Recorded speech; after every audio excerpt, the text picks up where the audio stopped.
ನಮಸ್ಕಾರ ಸ್ನೇಹಿತರೆ. ಇತಿಹಾಸದ ಪುಟಗಳಲ್ಲಿ ಕೆಲವು ಹೆಸರುಗಳು ಎಂದಿಗೂ ಮಸುಕಾಗುವುದಿಲ್ಲ.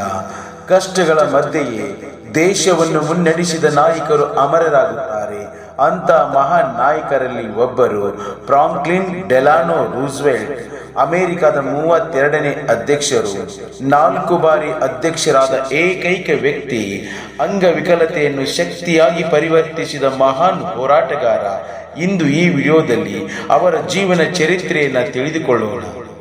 ಫ್ರಾಂಕ್ಲಿನ್ ಡಿ ರೂಸ್ವೆಲ್ಟ್ ಅವರು 1882 ಜನವರಿ 30ರಂದು ಅಮೆರಿಕದ ನ್ಯೂಯಾರ್ಕ್ ರಾಜ್ಯದ ಹೈಡ್ ಪಾರ್ಕ್ ಎಂಬ ಸುಂದರ ಪ್ರದೇಶದಲ್ಲಿ ಜನಿಸಿದರು. ಅವರ ತಂದೆ ಜೇಮ್ಸ್ ರೂಸ್ವೆಲ್ಟ್ ಶ್ರೀಮಂತ ಉದ್ಯಮಿ, ಶಾಂತ ಸ್ವಭಾವದ ವ್ಯಕ್ತಿ. ಅವರ ತಾಯಿ ಸಾರಾ ಆನ್ ಡೆಲಾನೋ ರೂಸ್ವೆಲ್ಟ್ ಅತ್ಯಂತ ಬುದ್ಧಿವಂತ, ಶಿಸ್ತು ಪ್ರಿಯ ಮತ್ತು ಮಗನ ಮೇಲೆ ಅಪಾರ ಪ್ರೀತಿ ಹೊಂದಿದ ಮಹಿಳೆ. ಫ್ರಾಂಕ್ಲಿನ್ ಅವರ ತಂದೆ ತಾಯಿಗೆ ಒಬ್ಬನೇ ಮಗ. ತಾಯಿಯ ಪ್ರಭಾವ ಅವರ ಜೀವನದ ಮೇಲೆ ಅತ್ಯಂತ ಗಾಢವಾಗಿತ್ತು. ಫ್ರಾಂಕ್ಲಿನ್ ಡಿ ರೂಸ್ವೆಲ್ಟ್ ಅವರ ಬಾಲ್ಯ ಜೀವನ ಐಶ್ವರ್ಯ ಮತ್ತು ಶಿಸ್ತಿನ ನಡುವೆ ಬೆಳೆದಿತು. ಆದರೆ ಐಶ್ವರ್ಯ ಇದ್ದರೂ ಅವರು ಅಹಂಕಾರಿಯಾಗಿರಲಿಲ್ಲ. ಬಾಲ್ಯದಲ್ಲಿ ಅವರು ಪ್ರವಾಸ, ಪುಸ್ತಕ ಓದುವುದು, ಇತಿಹಾಸದ ಆಸಕ್ತಿ, ಸಮಾಜದ ಬಗ್ಗೆ ಕುತೂಹಲ ಇವು ಅವರ ಗುಣಲಕ್ಷಣಗಳಾಗಿದ್ದವು. ತಾಯಿ ಸಾರಾ ರೂಸ್ವೆಲ್ಟ್ ಅವರು ಮಗನ ಶಿಕ್ಷಣ ಮತ್ತು ಶಿಸ್ತು ಮೇಲೆ ತುಂಬ ಗಮನ ನೀಡುತ್ತಿದ್ದರು. ಫ್ರಾಂಕ್ಲಿನ್ ಡಿ ರೂಸ್ವೆಲ್ಟ್ ಅವರು ತಮ್ಮ ಪ್ರಾಥಮಿಕ ಶಿಕ್ಷಣವನ್ನು ಖಾಸಗಿ ಶಿಕ್ಷಕರಿಂದ ಮನೆಯಲ್ಲಿಯೇ ಮುಗಿಸಿದರು. ಮುಂದೆ ಅವರು ಹೈಸ್ಕೂಲ್ ಶಿಕ್ಷಣವನ್ನು ಗ್ರೋಟನ್ ಸ್ಕೂಲ್ನಲ್ಲಿ ಮುಗಿಸಿದರು.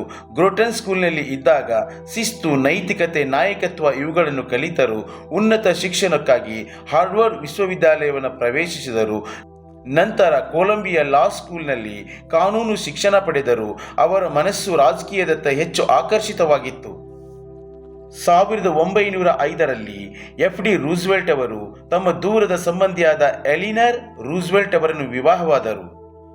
ಫ್ರಾಂಕ್ಲಿನ್ ಡಿ ರೂಸ್ವೆಲ್ಟ್ ದಂಪತಿಗಳಿಗೆ 6 ಮಕ್ಕಳು. 1 ಮಗು ಬಾಲ್ಯದಲ್ಲೇ ಮೃತಪಟ್ಟಿತು. ಫ್ರಾಂಕ್ಲಿನ್ ಡಿ ರೂಸ್ವೆಲ್ಟ್ ಅವರು 1921ರಲ್ಲಿ ಪೋಲಿಯೋ ರೋಗಕ್ಕೆ ತುತ್ತಾದರು. ಇದರ ಪರಿಣಾಮವಾಗಿ ಅವರ ಕಾಲುಗಳು ಕೆಲಸ ಮಾಡುವುದನ್ನು ನಿಲ್ಲಿಸಿದವು. ಜೀವನವೇ ಕತ್ತಲೆಯಂತಾಯಿತು. ಆದರೆ ಅವರು ಸೋಲಲಿಲ್ಲ, ಅವರು ಕುಗ್ಗಲಿಲ್ಲ, ಅವರು ಹೋರಾಟ ಬಿಡಲಿಲ್ಲ. ವೀಲ್ ಚೇರ್ನಲ್ಲೇ ಅವರು ದೇಶವನ್ನು ಮುನ್ನಡೆಸಿದರು. ಫ್ರಾಂಕ್ಲಿನ್ ಡಿ ರೂಸ್ವೆಲ್ಟ್ ಅವರು 1933ರಲ್ಲಿ ಅಮೆರಿಕದ 32ನೇ ಅಧ್ಯಕ್ಷರಾಗಿ ಅಧಿಕಾರ ಸ್ವೀಕರಿಸಿದರು. 1933ರಲ್ಲಿ ಮಹಾ ಆರ್ಥಿಕ ಕುಸಿತವನ್ನು ಉಳಿಸಲು ಸತತ ಪ್ರಯತ್ನಿಸಿದರು.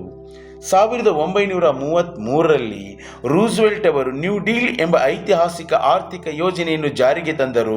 ಈ ಯೋಜನೆಯಿಂದ ಲಕ್ಷಾಂತರ ಜನರಿಗೆ ಉದ್ಯೋಗ, ಆಹಾರ ಮತ್ತು ಭರವಸೆ ದೊರೆಯಿತು.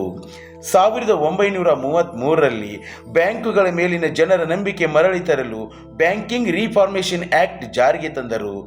1933ರಲ್ಲಿ ಯುವಕರಿಗೆ ಉದ್ಯೋಗ ನೀಡಲು ಸಿವಿಲಿಯನ್ ಕನ್ಸರ್ವೇಷನ್ ಕ್ರಾಪ್ಸ್ ಸ್ಥಾಪಿಸಿದರು. 1934ರಲ್ಲಿ ಷೇರು ಮಾರುಕಟ್ಟೆಯಲ್ಲಿ ಪಾರದರ್ಶಕತೆ ತರಲು SEC ಸಂಸ್ಥೆಯನ್ನು ಸ್ಥಾಪಿಸಿದರು.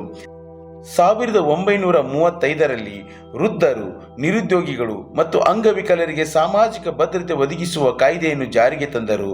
1935ರಲ್ಲಿ ರಸ್ತೆ, ಸೇತುವೆ, ಶಾಲೆ ನಿರ್ಮಾಣದ ಮೂಲಕ ಲಕ್ಷಾಂತರ ಉದ್ಯೋಗಗಳನ್ನು ಸೃಷ್ಟಿಸಿದರು. 1936ರಲ್ಲಿ ಜನರ ಅಪಾರ ವಿಶ್ವಾಸದಿಂದ ಎಫ್.ಡಿ. ರೂಸ್ವೆಲ್ಟ್ ಅವರು 2ನೇ ಬಾರಿ ಅಮೆರಿಕದ ಅಧ್ಯಕ್ಷರಾಗಿ ಆಯ್ಕೆಯಾದರು. 1937ರಲ್ಲಿ ಕನಿಷ್ಠ ವೇತನ ಮತ್ತು ಗರಿಷ್ಠ ಕೆಲಸದ ಗಂಟೆಗಳನ್ನು ಕಾನೂನುಬದ್ಧಗೊಳಿಸಿದರು. 1939ರಲ್ಲಿ ದ್ವಿತೀಯ ವಿಶ್ವ ಸಮರ ಆರಂಭವಾದಾಗ ಅಮೆರಿಕವನ್ನು ಮೊದಲಿಗೆ ತಟಸ್ಥವಾಗಿರಿಸಿದರು. 1940ರಲ್ಲಿ ಇತಿಹಾಸದಲ್ಲಿ ಮೊದಲ ಬಾರಿಗೆ 3ನೇ ಬಾರಿ ಅಮೆರಿಕದ ಅಧ್ಯಕ್ಷರಾದರು. 1941ರಲ್ಲಿ ಹಿಟ್ಲರ್ ವಿರುದ್ಧ ಹೋರಾಡುತ್ತಿದ್ದ ದೇಶಗಳಿಗೆ ಆರ್ಥಿಕ ಮತ್ತು ಸೈನಿಕ ಸಹಾಯ ನೀಡಲು ಲೆಂಡ್ ಲೀನ್ ಕಾಯ್ದೆ ಜಾರಿಗೆ ತಂದರು. ಫ್ರಾಂಕ್ಲಿನ್ ಡಿ ರೂಸ್ವೆಲ್ಟ್ ಅವರು 1941ರಲ್ಲಿ ಪರ್ಲ್ ಹಾರ್ಬರ್ ಮೇಲೆ ದಾಳಿಯ ನಂತರ ಅಮೆರಿಕವನ್ನು ದ್ವಿತೀಯ ವಿಶ್ವ ಯುದ್ಧಕ್ಕೆ ಕರೆತಂದರು. 1942ರಲ್ಲಿ ಅಮೆರಿಕವನ್ನು ಯುದ್ಧೋದ್ಯಮದ ಮಹಾಶಕ್ತಿಯಾಗಿ ರೂಪಿಸಿದರು. 1943ರಲ್ಲಿ ಸ್ಟಾಲಿನ್ ಮತ್ತು ಚರ್ಚಿಲ್ ಜೊತೆ ತೆಹರಾನ್ ಸಮ್ಮೇಳನದಲ್ಲಿ ಭಾಗವಹಿಸಿದರು. 1944ರಲ್ಲಿ ಅಮೆರಿಕದ 4ನೇ ಬಾರಿ ಅಧ್ಯಕ್ಷರಾಗಿ ಆಯ್ಕೆಯಾದ ಏಕೈಕ ಅಮೆರಿಕನ್ ನಾಯಕನಾದರು. 1944ರಲ್ಲಿ ವಿಶ್ವ ಶಾಂತಿಗಾಗಿ ಯುನೈಟೆಡ್ ನೇಷನ್ಸ್ ಸ್ಥಾಪನೆಯ ಕಲ್ಪನೆಯನ್ನು ಮುಂದಿಟ್ಟರು. 1945ರಲ್ಲಿ ಯುದ್ಧೋತ್ತರ ವಿಶ್ವ ವ್ಯವಸ್ಥೆಯಾಗಿ ಯಾಲ್ಟಾ ಸಮ್ಮೇಳನದಲ್ಲಿ ಪ್ರಮುಖ ಪಾತ್ರ ವಹಿಸಿದರು. ಫ್ರಾಂಕ್ಲಿನ್ ಡಿ ರೂಸ್ವೆಲ್ಟ್ ಅವರು 1945 ಏಪ್ರಿಲ್ 12ರಂದು ಅವರು ನಿಧನರಾದರು. ಫ್ರಾಂಕ್ಲಿನ್ ಡಿ ರೂಸ್ವೆಲ್ಟ್ ಅವರು ನಡೆದು ಹೋಗಲಿಲ್ಲ, ಆದರೆ ಇಡೀ ಜಗತ್ತನ್ನು ಮುನ್ನಡೆಸಿದರು.